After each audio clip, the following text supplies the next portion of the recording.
After carefully analyzing our financial situation, I've made the difficult decision to eliminate several administrative positions, including the senior hospital administrator position currently held by Marissa Shaw. Even though we appreciate her 18 years in that position, you've become a relic with a title we can't afford anymore. The words from Dr. Elliot Wilson's all-staff email burned on my computer screen, and my hands trembled as I reread the announcement that had been sent to over 300 hospital employees. I sat back in my chair, stunned by the public humiliation.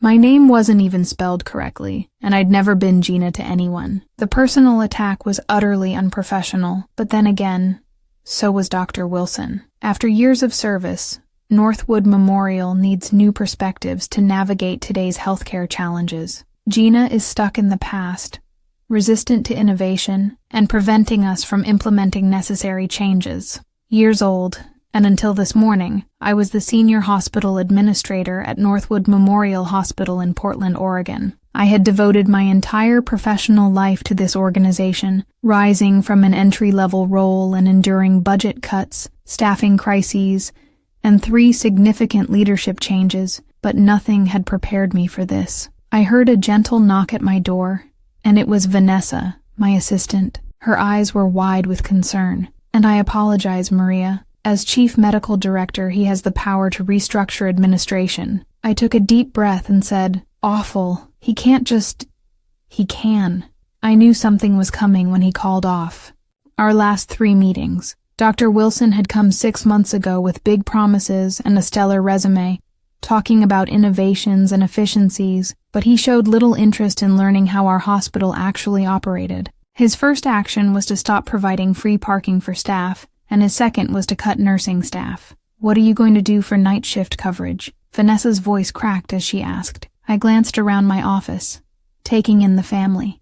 Photos, the certificates on the wall, and the row of binders on my shelf that were titled Safety Protocols and Violations. The binders held 18 years' worth of painstakingly recorded safety concerns, staffing issues, and policy. I said, "I'll be fine," feeling a strange calmness descend upon me. Sometimes being undervalued can be advantageous. I got up and began, gathering my personal belongings, leaving the binders undisturbed, and I had digital copies of everything. When security came to escort me out, another of Wilson's degrading tactics, I was prepared, grinned, took only my personal belongings, and left with my head in the air.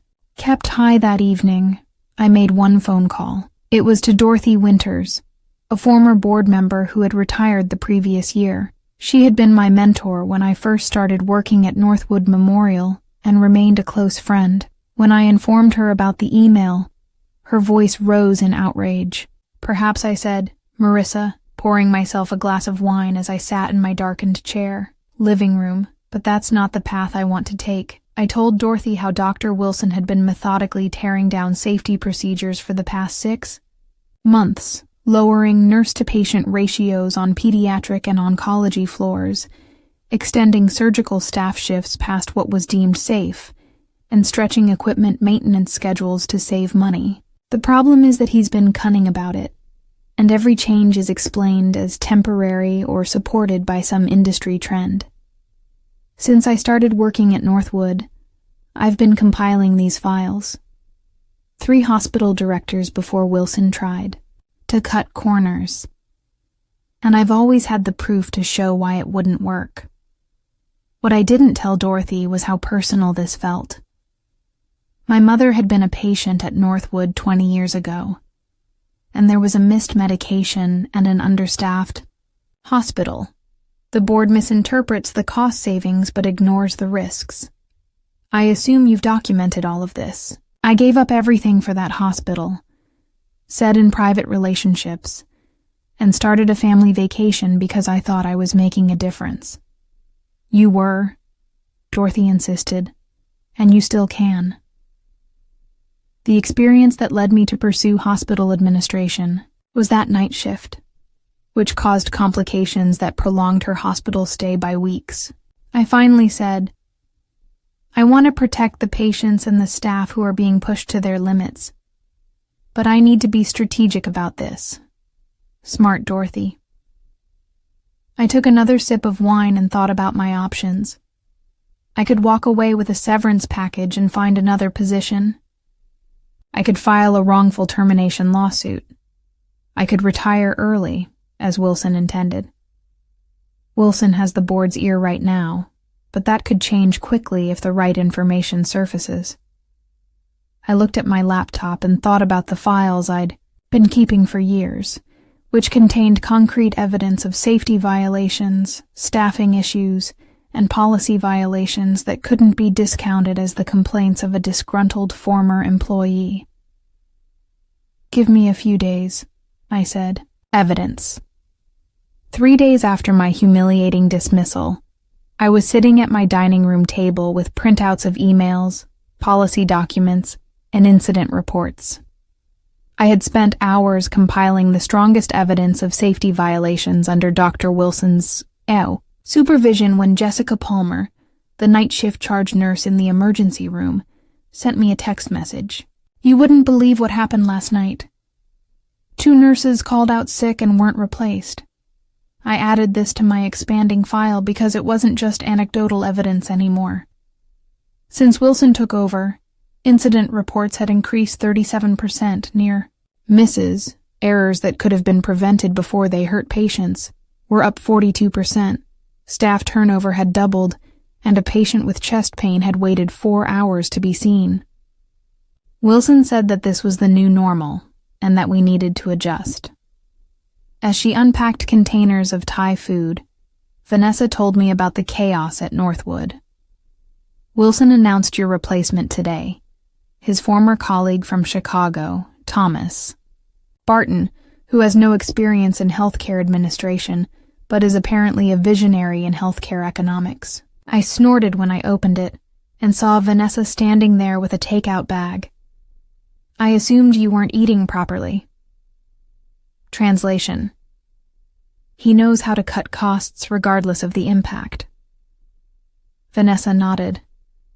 They're also implementing a new staffing model next week, which means nurses will cover more patients and support staff hours will be reduced.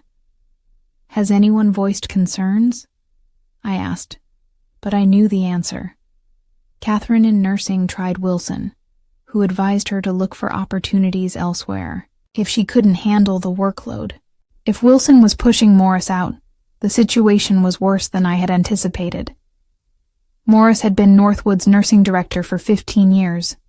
She was respected, effective, and unyielding when it came to patient safety. "What's your plan?" Vanessa asked, observing my expression. "You have that look you get when you're plotting something." I hesitated. Vanessa was loyal, but involving her could jeopardize her job. "I'm thinking about my options," I said. The healthcare authority, Vanessa, suggested that an anonymous tip about safety violations would start an investigation. I had thought about this, but regulatory investigations took time, and Wilson could hide his tracks. I needed something more urgent, and I'm thinking I might need to do it. Carefully, the most direct route would be to present the board with evidence of unsafe practices, but Wilson has them convinced he's saving the hospital from financial ruin. Examine this from a variety of perspectives. I mentioned the regulators, the medical staff, the patients who have seen their care deteriorate, and perhaps the media. Vanessa raised an eyebrow and said, "I'm getting ready for everything." But I didn't mention how furious I was about losing my job and the lack of concern for safety that I had dedicated my career to protecting Wilson. A week after my dismissal, I sat in a quiet corner of a cafe 3 blocks from Northwood Memorial, nursing a cup of coffee that had long since gone cold across from me. Dr. Andrew Bennett, chief of surgery, and someone I'd worked closely with for more than 10 years, was not just pushing me out. He was undoing years of work that kept patients safe. I considered the binders in my office and the evidence I'd gathered, and decided it was time to take action. Wilson made it clear that anyone keeping in touch with you would be viewed as undermining the new direction. But here you are. I noticed Andrew sighing and running a hand through his salt and pepper hair. What's going on isn't right. Marissa Wilson is making decisions that compromise patient care, and no one seems to be able to stop her. Tell me what's changed since I left. Meeting with you, he said in a low voice while nervously looking around. Pulling out a notebook, I said. Andrew spent the next half hour outlining concerning developments, including surgical teams working, double shifts, equipment maintenance being postponed, supplies being rationed to the point where staff were bringing their own basic items, and the new streamlined patient discharge process that put bed availability ahead of making sure patients were ready to go home. We had 3 readmissions last week because patients were discharged too soon, Andrew reported grimly. And one of the readmissions was in. The elderly woman returned to the emergency room 12 hours after leaving without the proper medication. Instructions. Are people documenting these incidents? I asked, and Andrew nodded. We're trying, but Wilson's appointed administrators minimize concerns or lose the paperwork, Catherine said, keeping her own records. What are you planning, Marissa? I'm gathering evidence for the healthcare authority, I admitted, but I need current documentation that corroborates the patterns I've been tracking. You know this could end careers. I slid a USB drive across the table, and I need you to give it to Catherine. It contains templates for documenting unsafe conditions in a way that can stand up to regulatory scrutiny, and Andrew pocketed the drive. Yeah, including yours and mine. I steadily met his gaze. What about the patients whose lives were meant to be protected? How many of them will suffer because we were too scared to act? Andrew looked down at his coffee. You're right. It's just intimidating. Wilson has the board around his finger and is promising financial miracles. But these usually come with a price, as I noted in this patient's case. As we parted ways, Andrew grabbed my arm and said, There's something else you should consider. Safety. I'll help Andrew decide, but be careful. Wilson's more connected than you think. His brother-in-law is on the Hospital Association board, and he has friends at the state level. That was information I didn't know, and it complicated matters. If Wilson had allies in regulatory bodies, my complaints might be buried or dismissed. The accusation hit me like a physical blow. Not only had I been humiliated and pushed out, but my professional reputation, which I had built over 18 years of dedicated service, was now being methodically destroyed. Wilson has been telling people that you were fired for incompetence because you mismanaged budgets and falsified staffing reports. He is essentially blaming you for the hospital's financial problems. James Lloyd, an investigative reporter who had covered healthcare issues for the Portland Tribune, had reached out to me. Tell me, I managed, struggling to keep my voice steady, walking back to my car. I felt a surge of anger unlike anything I'd experienced before. Wilson wasn't just endangering patients. He was attacking my integrity, my life's work, and the gloves needed to come off. When I got to my car, I decided it was time to involve someone. When and where James Lloyd was younger than I anticipated, likely in his early 30s, with intense eyes behind wire-rimmed glasses. We met at a park far from the hospital where I voiced my concerns. Years ago, there was a story about hospital administration, and I had declined to comment. I found his card in my contacts and texted him, saying, "We should talk." I had information about patient safety risks at Northwood Memorial. His response came almost immediately. There are rumors that James recorded our conversation with my consent regarding Northwood under Wilson's leadership. staffing complaints, and unusual turnover rates. But it's difficult to confirm without someone on the inside. I told him that I had more than rumors, and I gave him a folder containing redacted copies of incident reports from the previous 6 months that clearly demonstrate a pattern of increased safety risks that directly correlate with Wilson's policy changes. I pulled out a second folder with statistical analyses that demonstrate that, although similar hospitals in our region maintained consistent safety metrics, Northwoods has drastically declined since Wilson's arrival. James looked through the documents, his expression growing more serious with each page. This is concerning, but Wilson could argue that these are isolated incidents, or the result of system-wide healthcare challenges. I've been correcting your homework for 18 years, and I've noticed these trends over several administrations. The difference is that previous directors paid attention when I provided evidence, but Wilson fired me instead. Why go public now? This was a reasonable question, and I'd asked myself it several times. The board hired Wilson specifically to reduce costs, and they're seeing the financial improvements without realizing the Wilson has persuaded them that I am incompetent and resentful. So you need public pressure to force their hand. James nodded slowly. But you should be aware that Wilson won't take this lying down. He will attack your credibility once patients and the community realize what's happening. This is a good story, James said.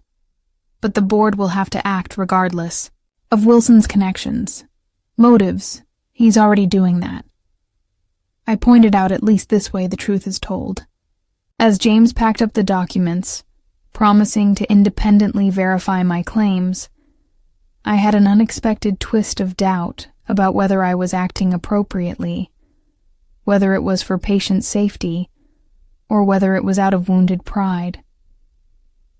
The answer came to me when James asked one last question. What's your best case scenario from this? Without hesitation, That evening, I received an unexpected call from Dorothy Wilson's Making Moves, who said without preamble that he's been calling board members individually to tell them you're planning to sue the hospital for wrongful termination. He claims you're fabricating safety concerns to strengthen your case. I replied that Northwood has returned to prioritizing safe, high-quality care over cost-cutting, whether or not I'm a part of that future. This was a development I hadn't expected. Wilson was more strategically minded than I'd given him credit for.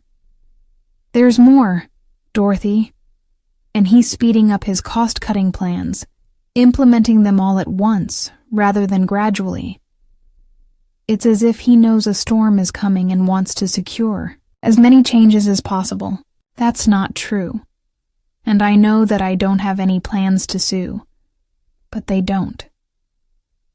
He's poisoning the well before you can even approach them.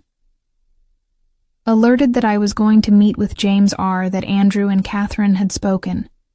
What should I do? After we hung up, I sat in my living room looking at the wall of evidence I had gathered. Wilson is the kind of person who has built his career on never backing down and never admitting mistakes, so I asked abruptly, feeling out of my depth. Stay on the course, Dorothy advised, but be ready for things to get ugly. Systematically, constructing my case before going public, but Wilson was speeding up his timeline, so I had to speed up mine as well. I texted James asking, "How quickly can you run the story?" 3 days later, the headline read, "Northwood Memorial Hospital faces patient safety issues." The article mentioned recently fired administrative staff who had voiced concerns, but it didn't name me as the primary source. James worked quickly to confirm my claims with other staff members and compare Northwood's safety metrics with state averages. Almost immediately, my phone started ringing, and Catherine, the nursing director, reported that Wilson called an emergency meeting for all department heads. He's furious and wants to know who spoke to them. The medical staff is quietly celebrating when someone finally says what we've all been thinking. The board is currently in emergency session. The most unexpected call came from James himself, who said, "You need to turn on Channel 4 right now. The press has not addressed any of the safety concerns I asked about. It's all about controlling the narrative and identifying the traitors." Andrew was the next to speak to reporters. "The allegations printed in this morning's Tribune are categorically false," he said firmly as he addressed the cameras. "Northwood Memorial maintains the highest standards of patient care," he said, turning on the television and finding Dr. Wilson standing at a podium with hospital administrators on either side of him. "These fabricated concerns appear to stem from a former employee who was terminated for incompetence and has been engaged in a vendetta against this." Wilson continued, "We have hired legal counsel, and Wilson will be exploring our options regarding this defamatory article." I muted the television, my heart pounding, as he publicly attacked me, questioning my professionalism and integrity. "You've got him running scared," James said over the phone, but he didn't name me. He went on to characterize me as disgruntled, resistant to necessary change, and willing to damage the hospital's reputation out of spite. I asked, "This is just the beginning." When things got interesting, the state healthcare authority contacted me after the article ran and asked to see all the documentation. This happened faster than I had anticipated, but maybe the public nature of the accusations forced them to act. "I have copies of everything ready to go," I told him. But I wasn't so readily reassured that Wilson had resources and connections that I didn't, even though I had been thorough in my documentation and knew how facts could be twisted and narratives shaped. What about Wilson's legal threats? Standard intimidation tactics. James dismissed the Tribune's lawyer's review of every word before publication, saying, "Everything's factual and properly sourced." I received an anonymous email later that afternoon from a Northwood email address that said, "Check patient readmission reports for oncology over the last 2 months for a pattern of premature discharges followed by complications." Wilson personally approved new discharge protocols despite numerous objections from oncologists. This was precisely the type of specific, verifiable information that could strengthen the case against Wilson, so I forwarded it to James, who promised to follow up by evening news vans were. I felt a strange mixture of vindication and anxiety as I watched the coverage. The local healthcare workers' union had released a statement supporting the Tribune's investigation and calling for a thorough review of the hospital's safety protocols. Patient advocacy groups were demanding answers. What had begun as my private collection of documentation had escalated into a full public reckoning. Despite Wilson's counteroffensive, I knew I had one crucial advantage. The truth was on my side. A week after the Tribune article broke, the healthcare authority announced a formal investigation into Northwood Memorial. Inspectors arrived unexpectedly, reviewed records, and conducted interviews. I had no idea how quickly things would escalate, or how personal the attacks would become. This was no longer just about my career. Wilson was conspicuously absent from their 3-day visit, replaced by anxious administrators who found it difficult to respond to direct questions regarding staffing ratios and safety procedures. I watched from a distance, receiving updates from Catherine and Andrew, and the investigation itself served as confirmation that my concerns were legitimate, but I knew Wilson wouldn't be easily defeated. On the 4th day, I was surprised by an unexpected visitor. Thomas Crawford, chair of the I was truly astonished when the hospital board showed up at my door looking uneasy. "Mr. Crawford," I said, "I didn't expect to see you here. May I come in?" He said, looking over his shoulder as if he was afraid of being noticed. I pointed him toward my living room, where my wall of evidence was still up. After staring at it for a while, he said gravely, "The board has received the preliminary findings from the healthcare authority, citing decisions made under Dr. Wilson's leadership. They're concerned about significant safety violations and potential regulatory actions and possible fines." He paused, sensing there was more, and he continued consulting. "The board has scheduled an emergency meeting for tomorrow, and Crawford stated that Wilson has been placed on administrative leave pending a thorough review." He looked directly at me and said, "We'd like you to attend the meeting to discuss the fees paid to companies connected to Wilson's family members and questionable equipment purchases from vendors where he holds interests. Talk about the next steps." When I started this process, I had a lot of expectations, but reinstatement was never one of them. I thought that no matter how things worked out with Wilson, my career at Northwood was finished. "Are you asking me to return?" I repeated, and Crawford agreed. "The board acknowledges that we made a grave mistake in our hiring decision. Wilson, we need your understanding of the hospital's functioning, which is why we allowed your termination." Members of the board were plainly divided on how to move during the emotional meeting. Some, like Crawford, admitted their mistakes in judgment regarding Wilson, while others remained defensive and suggested the issues had been overstated. Wilson himself was not present. Represented by a lawyer who made evasive remarks regarding policy changes and differences in management philosophy, when it was my turn to speak, I outlined not only the safety concerns but also my plan for resolving them, which included restoring appropriate nurse-to-patient ratios, starting routine equipment maintenance, and putting in place a system of checks and balances to prevent future compromises to patient care. I made it clear that these aren't radical recommendations. By the end of the meeting, the board had made several decisions. First, Dr. Wilson's employment was terminated with immediate effect. Second, I would be reinstated as a senior hospital administrator with an expanded role overseeing safety compliance. And third, an independent audit. Standard practices that Northwood had successfully maintained for years prior to recent changes do have costs, but so do readmission complications and regulatory fines.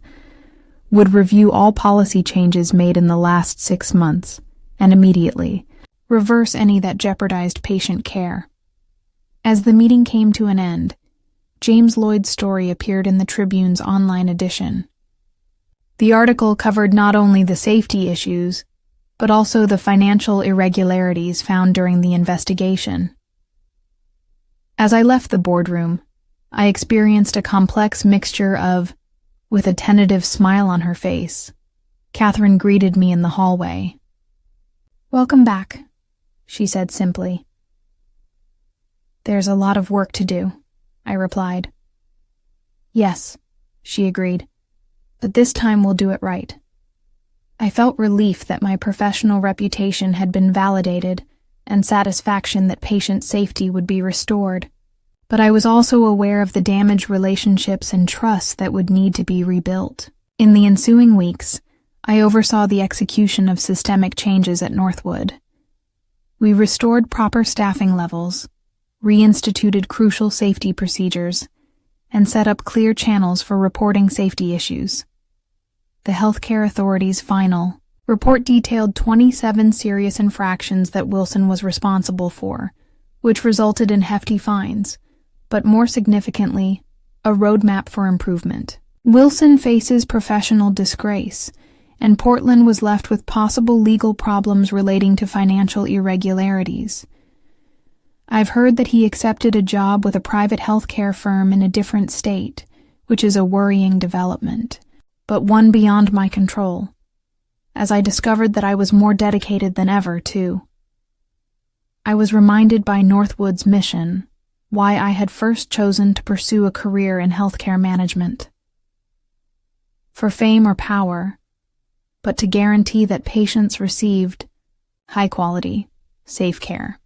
After my early retirement and subsequent comeback, I stood for a year because they deserved it. Introducing a new patient safety program in the hospital lobby, while observing the gathered workers, many of whom had jeopardized their careers to speak out against dangerous situations, I felt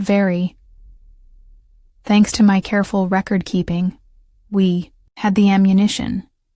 But their bravery allowed us to win, turned a possible tragedy into a chance for rebirth, demonstrating that sometimes the best form of retaliation isn't discipline but change.